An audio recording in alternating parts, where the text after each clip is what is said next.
حضرت فاطمہ رضی اللہ عنہا کا امام زمان سے مدد لینا.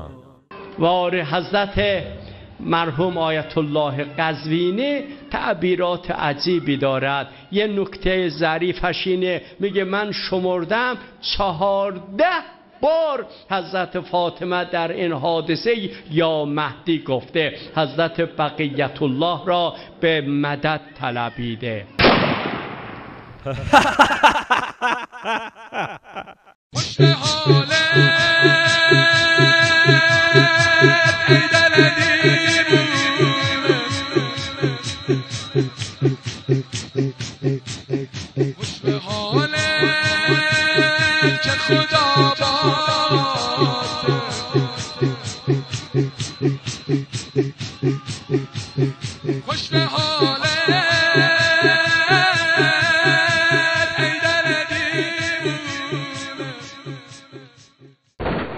محترم ناظرین، مشکل کشائی، حاجت روائی اور مدد طلب کرنا اللہ تعالیٰ کی خاص عبادات میں سے ہے، جو اللہ کے علاوہ کسی بھی مخلوق سے طلب کرنا شرک ہے، اور شرک قرآن کی روح سے ظلم عظیم ہے، خواہ وہ مخلوق زندہ ہو یا مردہ۔ لیکن کتنی بے وقوفی کی بات ہے کہ کوئی شخص کسی خیالی مخلوق سے مدد طلب کرے جس کا دنیا میں وجود ہی نہیں۔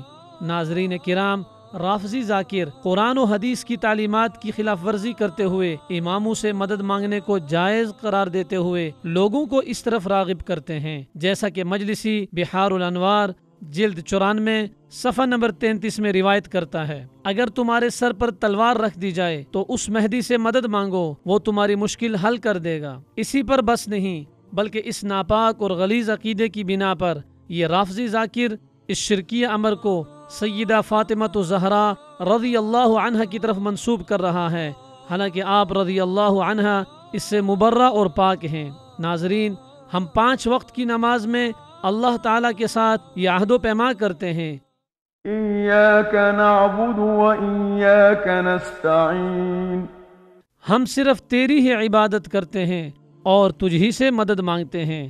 سورہ فاتحہ آیت نمبر 5۔ اسی طرح سورہ اعراف کی آیت نمبر 128 میں ارشاد خداوندی ہے، قال موسى لقومه استعینوا بالله واصبروا، موسیٰ علیہ السلام نے اپنی قوم سے فرمایا اللہ تعالیٰ سے مدد طلب کرو اور صبر کرو۔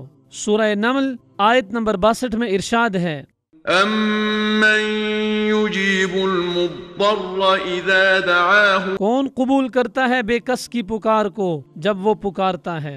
مزید یہ کہ حضرت محمد صلی اللہ علیہ وسلم نے حضرت عبداللہ ابن عباس رضی اللہ عنہما کو وصیت کرتے ہوئے فرمایا تھا، اذا سألت فاسأل اللہ واذا استعنت فاستعن باللہ، تو جب بھی سوال کرے تو اللہ سے سوال کر، اور جب بھی مدد طلب کرے تو صرف اللہ سے مدد طلب کر۔ سنن ترمذی جلد نمبر 4 صفحہ 667، حدیث 2516۔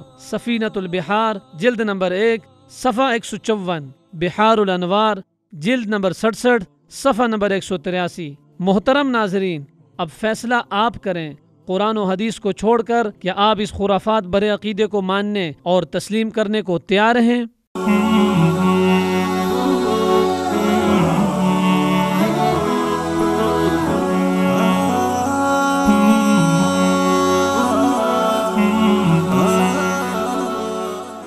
la la la